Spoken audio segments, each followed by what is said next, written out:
그래서 우리가 아이들이 보면요, 자꾸 아이들이 변명을 한다? 이거는 별로 좋은 게 아닙니다. 잘못한 일에 대해서 아이들은 스스로 인정을 해야 됩니다. 엄마 이거 잘못했어요. 선생님 이건 제가 잘못했습니다. 이 변명하는 것을 배우는 것이 아니라 인정할 줄 아이들이 알아야 되죠. 그런데 반면에 아이들이 변론은 할 줄 알아야 된다라는 것이요. 변론할 줄. 무엇이 옳은 거고 무엇이 그른 건지를 아이들 스스로가 말할 수 있어야 됩니다. 분별하고 판단하는 능력을 키우기 위해서 아이들은 스스로가 변론할 줄도 알아야 되고 어떤 일에 대해서 무엇이 옳다 그르다를 변론하는 법을 배워야 된다라는 것이에요. 성경에 보게 되면은 변명하는 사람이 있는가 하면은 변론하는 사람이 있습니다. 창세기 4장을 보게 되면은 가인이 자기 동생 아벨을 죽이게 됩니다. 이 가인이 자기의 아우였던 아벨을요 죽이게 될 때에 하나님이 가인에게 물어보시죠. 창세기 4장 9절에 보세요. 여호와께서 가인에게 이르시되 내 아우 아벨이 어디 있느냐? 그가 이르되 내가 알지 못하나이다. 내가 내 아우를 지키는 자이리까. 하나님께서 지금 아벨이 안 보이는 이유를 모르셔서 물어보는 겁니까? 아닙니다. 하나님은 다 알고 계셔요. 가인이 아벨을 죽인 걸 알고 계시죠. 그에게 물어보셨다라는 것은 가인에게 변명을 들으려고 물어보신 것이 아니라 너의 죄를 네가 인정하고 회개하는 걸 듣기 원하신 겁니다. 그런데 가인이 뭐라고 얘기합니까? 하나님, 동생 어디 간지 모릅니다. 그 다음에 또 말하고 있어요. 내가 내 동생을 지키는 사람입니까? 라고 변명하고 있습니다.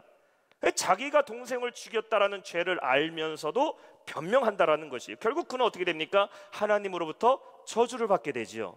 근데 사실 이 시작을 보게 되면 아담과 하와도 그런 것을 보게 돼요. 부모도 그래요. 아담에게 하나님이 물어보십니다. 너 왜 선악과 먹었냐라고 물어보실 때에 아담이 뭐라고 말합니까? 하나님 잘못했습니다. 제가 선악과의 유혹을 제가 이기지 못했습니다. 하나님이 먹지 말라고 하셨는데 제가 불순종해버렸습니다라고 말하는 것이 아니라 창세기 3장 12절에 보면 이렇게 말하고 있어요. 아담은 이르되 하나님이 주셔서 나와 함께 하신 여자, 즉 하와죠. 그가 그 나무의 열매를 내게 줌으로 내가 먹었나이다. 그러니까 이거는 변론이 아닙니다. 변명입니다. 아담이 뭐라고 얘기하고 있어요? 하나님이 나에게 주신 그 여자가 나에게 그 열매를 주었다. 결국 거슬러 올라가면 이 잘못은 누구의 잘못이다? 하나님의 잘못이다라고 아담이 이야기하고 있는 겁니다.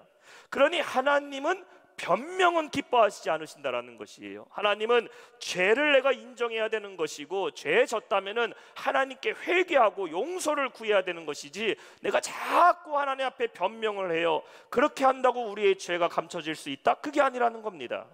근데 성경에 보면은 이사야서 1장 18절에 이렇게 말하고 있어요. 여호와께서 말씀하시되 오라 우리가 서로 변론하자.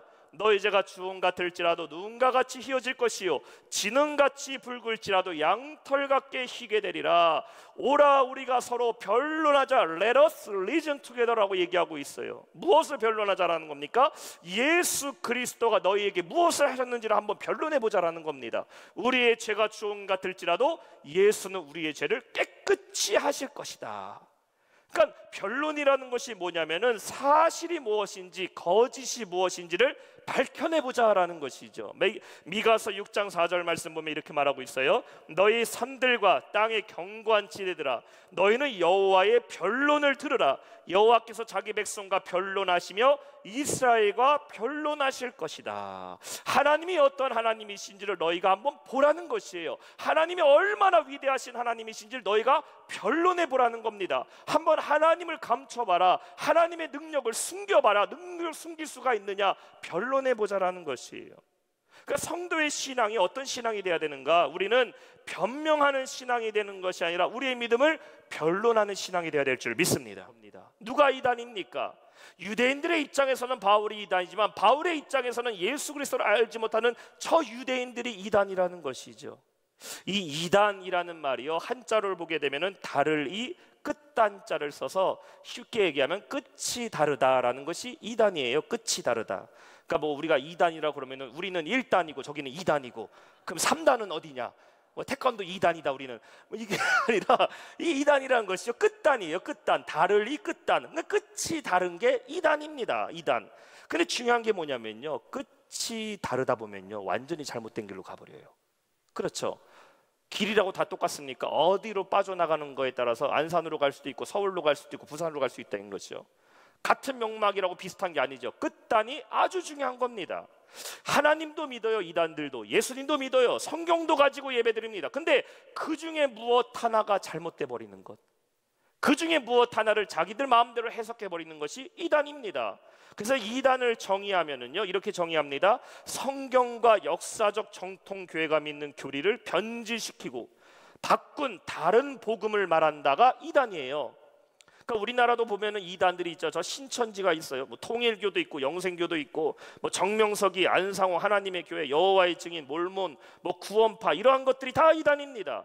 이 이단들 예배 드리는 거 보면요, 찬송가 불러요. 우리가 불렀던 찬송 똑같이 부릅니다. 예배 시간에 성경 말씀 읽어요. 통성기도도 합니다. 그런데 보면은 교리 같은 교회예요. 하나님 말씀에 대한 해석이 완전히 다릅니다. 그들 자신만의 교리를 갖고 그것을 믿고 있다라는 것이에요. 몰몬교도를 보면요, 예수님이 하나님이 아니라 인간이라고 말합니다. 신성을 부인해요. 인간이 하나님이 됐다. 이게 몰몬교예요. 안식일교는 삼위일체를 부인해버립니다. 안식교회는요, 지옥이 없어요. 사람이 죽으면 잠잠다라고 얘기합니다. 그래서 안식교예요. 잘못된 거죠. 사람이 죽으면 천국과 지옥으로 가죠. 여호와의 증인도 삼위일체를 부인해버려요. 예수님은 피조물 중에 하나다. 하나님이 만드신 피조물이 예수다라고 말합니다. 통일교는 뭐예요? 참부모가 문선명이라고 말해요. 죽었죠. 말도 안 되는 소리를 합니다. 신천지는 예수님의 성육신을 부인해버려요. 이만희를 신격화시키고 이만희가 14만 4천 명을 구원한다. 말도 안 되는 소리 하고 있습니다. 안상홍은 자기가 재림 예수라고 말해요. 구원파는 구원받은 사람은 회개할 필요가 없다. 깨닫기만 하면 구원받는다. 예수님도 필요 없이 말씀을 깨달으면 나는 구원받는다가 구원파예요. 그러니까 이단들을 보게 되면 다 비슷합니다. 공통점은 뭐냐? 예수 그리스도를 인격화시켰다는 것이죠. 신격화를 배제해버려요. 삼위일체를 부정하는 이유가 뭐예요? 예수님은 인간이다라는 것이죠. 인간이 하나님이 됐다. 하나님이 예수님을 만들었다. 왜 그래요? 그래야지만 교주들이 예수가 될 수 있기 때문에. 이해가 되시죠? 신천지 이만희가 예수가 되기 위해서는 하나님의 아들이신 예수가 인간이 돼야 된다라는 것이에요. 그러니까 이단들이 내용을 보면은 다 비슷합니다. 시작은 비슷해 보이고 하는 건 비슷해 보이지만 끝이 달라져 버려요. 근데 문제는 뭐예요? 이러한 이단들이 우리 건강한 기독교 교회들을 이단이라고 말한다는 거죠. 자기들이 맞고 교회는 이단이다. 건강한 교회들은 다 지금 잘못된 것을 가르치고 있다는 것이에요. 근데 이렇게 어리석은 것에 빠져들어가는 사람들이 오늘도 얼마나 많이 있냐라는 것이에요. 비슷한 걸로 성도들을 현혹시킵니다. 넘어뜨려요. 분별하지 못하면요, 여러분이 큰일 난다는 거죠. 교회라고 해서 아무 데나 들어가면 안 돼요. 교회라고 해서 이 교회가 어떤 교회인지, 특별히 요즘에도 보면은 우리 아이들 뭐 대안학교라고 해서 아이들 뭐 교회에서 운영하는 기독교 재단 학교들도 많이 있고 학원들도 있어요. 근데 정말 우리 아이들이 가는 학교가, 교회가 제대로 된 교회인지, 여기에 교단은 올바른 것인지, 이들이 가르치고 있는 복음이라는 것은 제대로 된 것인지를 우리가 분별할 줄 알아야 돼요. 지금 유대인들은 바울이 이단이라고 말합니다. 그런데 바울이 믿고 있는, 우리가 믿는 그 복음의 입장에서 보면 누가 헤르시스 이단입니까? 유대인들이 이단이라는 것이죠. 똑같이 하나님을 믿고 똑같이 율법을 믿고 있지만 그 말씀이 나에게 육신이 되어 오신 예수 그리스도, 그 메시아를 믿지 않으면 그들은 잘못된 걸 믿고 있다는 것이죠. 사랑하는 성도 여러분, 무엇이 진리인지를 분별하는 성도 되시길 주님의 이름으로 축원합니다. 시험을 보게 되면 항상 정답이 있고 오답이 있어요. 수학 문제를 풀게 되면은 사지선자 문제 3개는 오답입니다. 하나는 정답이에요. 참 이렇게 수학 문제 내는 선생님들이 있어요. 다음 중 답을 고르시오. 1번은 1, 2번은 2, 3번은 3, 4번은 4. 그러면요, 진짜 정말 나쁘게 문제를, 어느 정도 오답이 틀리고 정답이 맞아야 되는데 이거 완전히 비슷합니다. 그럼 모르는 문제 만나면 여러분 어떻게 합니까? 형광등을 열심히 쳐다보면 감동이 오죠. 3번이다. 점수를 도무지 모르겠는데 하나님이 3번인 것 같아. 3번 글자가 막 형광등에서 보이기 시작해요. 그러면 뭐예요? 점수가 틀려요. 형광등에 정답이 있는 게 아니죠. 그 시험 문제를 정답을 정확하게 봐야 그 점수가 맞는다라는 것이에요. 다 비슷해 보이는데 정답은 뭐다? 하나밖에 없어요. 하나밖에. 다 비슷해 보인다고 1, 2, 3, 4 동그라미 다 치면요, 다 틀리는 겁니다. 정답은 하나밖에 없어요. 사랑하는 성도 여러분, 정답은 오직 예수 그리스도 한 분임을 믿으시기 바랍니다. 주님밖에 정답이 없어요. 예수님만이 하나님이시고 예수님만이 우리의 죄를 대속할 구주이시고 예수님만이 죽음에서 부활하신 주님이심을 믿으시기 바랍니다. 예수님만이 우리를 천국으로 인도하시는 분이심을 믿으시기 바랍니다. 예수밖에 없어요.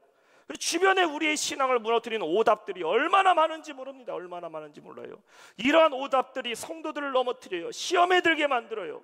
똑같은 교회를 다녀도 진리를 쫓아서 정말 정답이신 예수님을 쫓아 신앙생활하는 성도가 있는가 하면은 똑같이 교회 다닌다고 하지만 세상의 오답들을 쫓아가는 그 진리 속에서 헷갈리는 사람들이 있어요. 세상에 교회가 많아도 정답 대신 예수님만 쫓아가는 교회가 있는가 하면은 잘못된 오답이 마치 정답인 것처럼 교회라고 말하는 것들도 있어요. 믿는 성도를 넘어뜨린 교회가 있어요. 우리는 무엇에 대한 분명한 변론을 가져야 될까? 진리 대신 예수 그리스도에 대한 분명한 변론을 갖고 있는 성도가 되시길 주님의 이름으로 축원합니다. 바울은 자신이 믿는 그 믿음에 대한 확신이 있었어요. 그렇기 때문에 13절에 고백하고 있는 겁니다. 이제 나를 고백하는 모든 일에 대하여 그들이 능히 당신 앞에 내세울 것이 없나이다. 바울을 고발하는 사람들은 바울의 잘못에 대해 분명히 말할 수 있는 것이 없지만 바울은 지금 총독 앞에서 그리고 하나님 앞에서 나는 내 믿음에 대해서 분명히 말할 수 있는 것이 있다라는 것이에요. 사랑하는 성도 여러분, 여러분의 믿음이 사람 앞에서나 하나님 앞에서나 분명하게 나의 믿음을 고백할 수 있는 성도 되시길 주님의 이름으로 축원합니다. 고린도후서 13장 5절 말씀 보세요. 너희는 믿음 안에 있는가? 너희 자신을 시험하고 너희 자신을 확증하래요. 예수 그리스도께서 너희 안에 계신 줄 너희가 스스로 알지 못하느냐? 그렇지 않으면 너희는 버림받은 자니라. 바울이 이토록 담대할 수 있던 것은 그는 예수 안에 있었기 때문이에요. 주님이 나와 함께 하신다는 이 사실에 대한 목숨까지 걸 수 있었기 때문입니다. 그가 지금까지 복음을 담대하게 전할 수 있었던 것도 그리스도와 나와 함께 하시는 그 믿음이 있었기 때문에 그는 복음을 변론하는데 주저하지 않은 거예요. 오늘 여러분 안에 이 예수님이 함께 하심을 믿으시기 바랍니다. 그분이 하나님이심을 믿으십니까? 오늘도 예수님이 우리의 기도를 들으시고 응답하실 걸 믿으십니까? 오늘 우리가 이 말씀을 들을 때 이 말씀이 살아있어서 우리를 변화시킨 능력의 말씀됨을 믿습니까? 이 확실한 믿음 안에 여러분의 믿음을 변론할 수 있는 성도 되시길 주님의 이름으로 축원합니다. 두 번째, 바울은 소망에 대한 변론을 했다라는 것이 15절 말씀입니다. 그들이 기다리는 바 하나님께 향한 소망을 나도 가졌으니 곧 의인과 악인의 부활이 있으리라 함이니이다. 자, 두 번째 바울의 기소 이유는 바로 부활의 문제입니다. 유대인들도 부활을 믿고 그리스도인들도 부활을 믿습니다. 근데 유대인의 부활과 그리스도인의 부활에는 차이가 있어요. 유대인들의 부활은 유대 나라의 회복입니다. 메시아가 다시 오실 때에 모든 죽은 자들이 살아난다라는 유대교적 부활을 갖고 있어요. 그래서 이스라엘 성지 순례를 가면은 닫혀진 문이 있습니다. 닫혀진 문이 있어요. 돌로 싹 막아놨어요. 예루살렘에.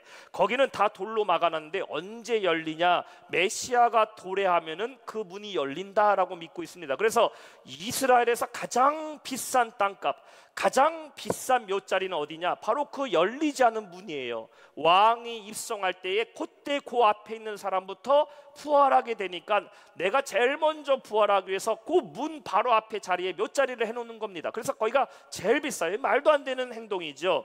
그들의 부활은 유대 나라의 회복이에요. 그리고 그들은 이렇게 믿어요. 우리가 이 땅에서 선행을 하면은, 이 바리새인과 예수님 그 비유 여러분 기억하시잖아요. 내가 이 땅에서 선한 일을 하고 선행을 하면은 하늘에서부터 큰 몫을 받게 되는 것이고, 이 땅에서 별로 선행을 하지 않는다, 별로 내세울 게 없다 그러면은 벌을 받게 된다고 말합니다. 그래서 유대인들에게 부활은 끝을 얘기하고 있어요. 결말을 말합니다.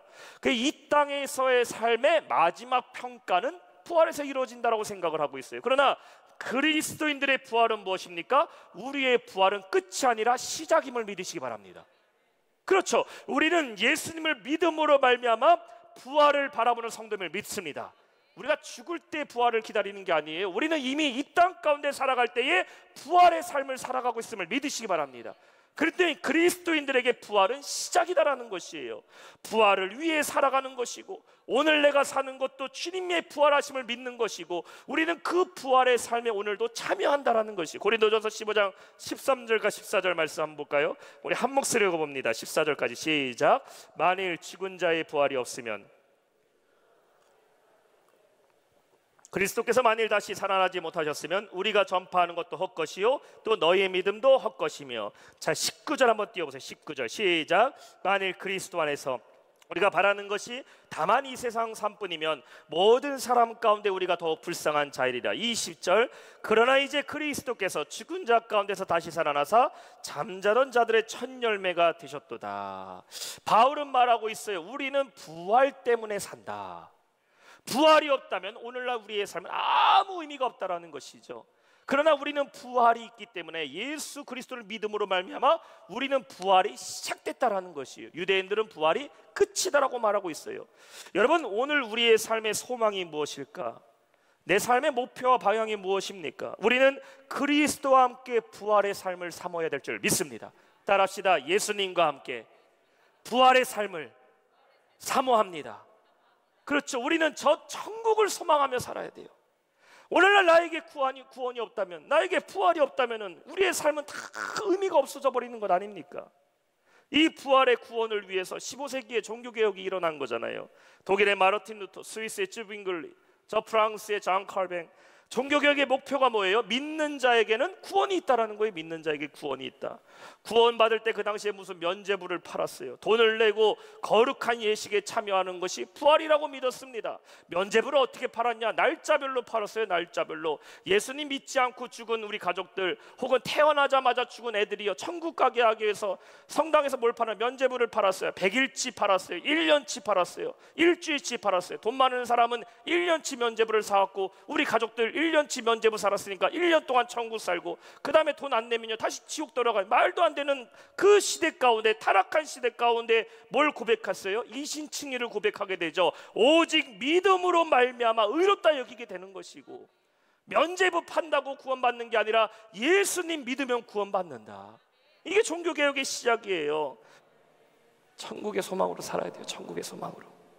누가 여러분에게 인생을 왜 사냐고 물어본다면 우리는 변론할 줄 알아야 돼요. 나는 천국 소망으로 살아요. 따라합시다. 나는 천국 소망으로 삽니다. 천국 소망으로 삽니다. 주님 다시 오시는 그날까지 이 땅에서 열심으로 수고하고 충성봉사하다가 주님 그 땅에 나를 부르실 때에 천국의 상급 바라보면서 나는 살아간다고 믿음으로 고백하는 우리 모두 성도 되시길 주님의 이름으로 축원합니다. 마지막 세 번째, 섬김에 대한 변론을 하게 됩니다. 17절 말씀이에요. 여러 해 만에 내가 민족을 구제할 것과 재물을 가지고 와서. 자, 바울은 마지막으로 자신이 예루살렘에 왔던 그 목적을 이야기하고 있는 겁니다. 사람이요, 참 보면은 선한 일을 하게 돼도요, 그 선한 일을 보고서 참 축하하고 잘했다라고 칭찬하는 사람이 있는가 하면은 꼭 그 선한 일을요 안 좋게 받아들이고 거기에 대해서 핀잔하는 사람들이 있습니다. 아마도 그래서 예수님께서 오른손이 하는 것을 왼손이 모르게 하라고 말씀하신 것 같아요. 오른손이 열심히 좋은 일 하면요 왼손은 거들지 못하고 계속 오른손을 비판하는 그럴 때가 있다라는 것이죠. 제가 미국에 처음 가게 됐을 때에 작은 시골 교회에 가게 됐어요. 전도사 때인데요, 한인교회에 가게 됐습니다. 작은 시골에 있는 켄터키주에 있는 한인교회를 가게 됐습니다. 미국 교회 건물을 빌려다가 예배를 드리는데 한국 분들이 한 10분 정도 계셨던 것 같아요. 할아버지 목사님, 할머니, 사모님이 그 목회를 하고 계시는데, 그래서 한 10분 정도 한국 분들이 모여 계시는데 이렇게 얘기하더라고요. 아, 고전도사님 한국에서 왔는데 찬양인도 잘 하신다는 소문을 어떻게 미국까지 들으셔서 저한테 얘기하더라고요. 여기 자기네 교회 와서 찬양인도 좀 해달라고. 그래서 제가 하겠다고 이렇게 해서 했습니다. 근데 이미 교회 안에 제가 갔더니까요 이 찬양인도를 하시는 사모님이 한 분 계셨어요. 사모님이 벌써 감이 오시죠?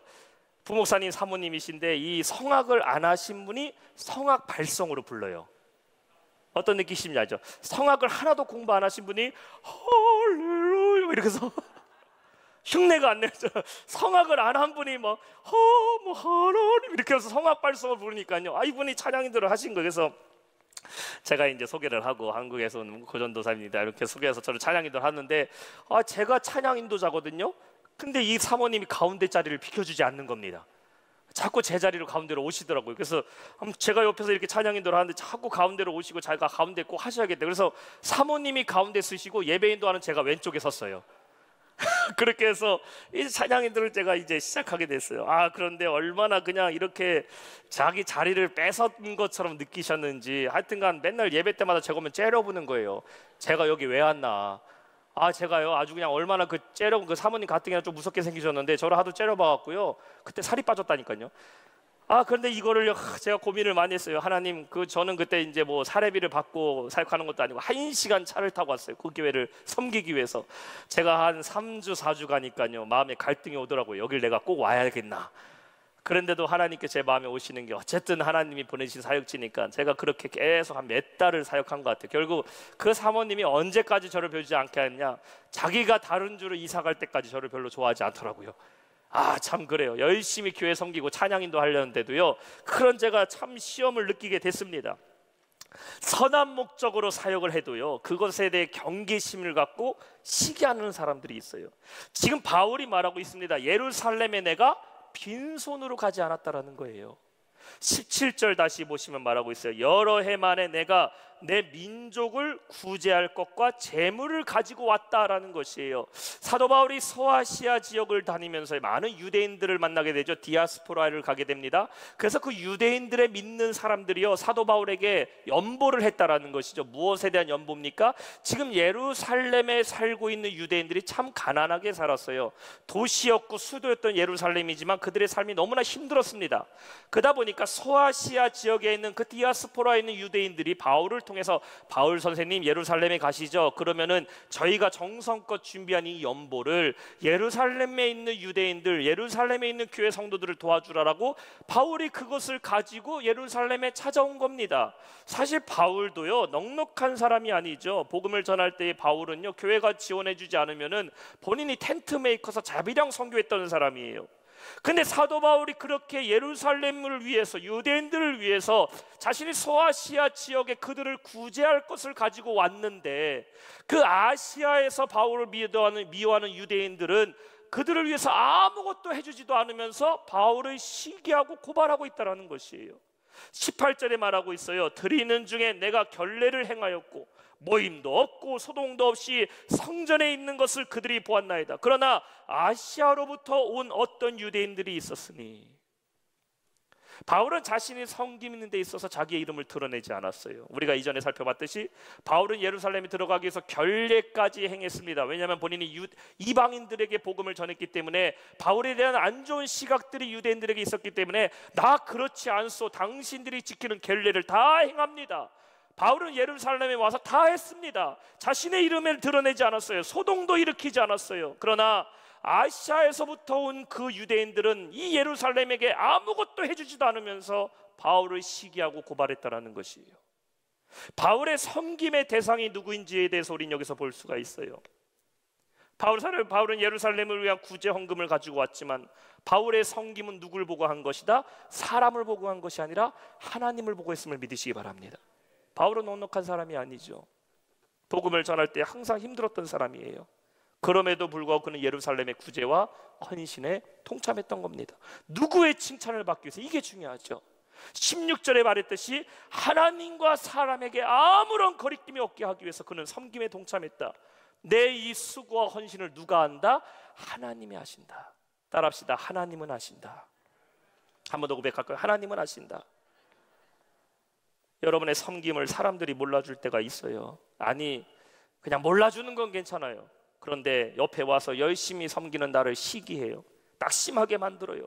그만두게 만들어버릴 때도 있어요. 어려운 이민교회 제가 1시간씩 차를 끌고 가서 찬양인도 예배인도 하고 점심 한 끼 얻어먹고 왔는데, 옆에서 참 시기와 방해를 받았어도 저는 그냥 사역했어요. 누구를 아시기 때문에? 누가 아시기 때문에? 하나님은 아시기 때문에. 여러분의 수고하고 헌신하는 거 하나님은 알고 계심을 믿으시기 바랍니다. 하나님만 인정하시면 충분한 거예요. 여러분의 섬김을 누구에게 변론하시겠습니까? 사람에게 변론할 필요 없어요. 이해 못합니다. 하나님 앞에서만 변론하면 돼요. 하나님, 내가 주님을 위해서 이렇게 헌신했어요. 내가 주님을 위해서 이렇게 눈물을 흘렸어요. 내가 주님을 위해 이렇게 섬겼어요. 하나님만 아시죠? 하나님 아시면 돼요. 문제는 하나님 앞에서도 내가 변론할 게 없다라는 것이 문제죠. 2023년도 섬김으로 부흥하는 교회 되기 위해서 여러분 열심히 하나님 앞에 헌신하고 섬기는 성도 되시길 축원합니다. 하나님을 섬기고 교회를 섬기고 영혼을 섬기되 충성 다해야 돼요. 사역 신청서가 오늘 우리 교역자 회의 때도 물어봤는데 아직 많이 안 들어왔어요. 아마 우리 교회 성도님들, 우리 목자 이상 되시고 직분자분들 다 사역 감당하시기 때문에 안 쓰셨던 것 같아요. 근데 여러분, 그거를 누가 쓰게 해야 돼요? 여러분 목원들이 쓰게 해야 돼요. 참여하지 않는 성도들이 교회 일에 참여할 수 있도록 목자분들이요, 사역 지원 하나씩 꼭 하라고 꼭 권면하세요. 그래서 우리 모든 성도들이 하나님의 축복받을 수 있도록, 후에 주님 앞에 설 때 하나님 앞에 나의 섬김을 내가 변론할 수 있도록 해야 될 우리 사명이 있어요. 바울을 시기하는 자들은 그를 고발했지만 하나님은 바울을 인정하는 겁니다. 그리고 하나님께서 갚아주셨어요. 하나님이 인정해 주시고 하나님이 갚아주시는 그 섬김의 삶을 살아가는 우리 모든 성도 되시길 주님의 이름으로 축원합니다.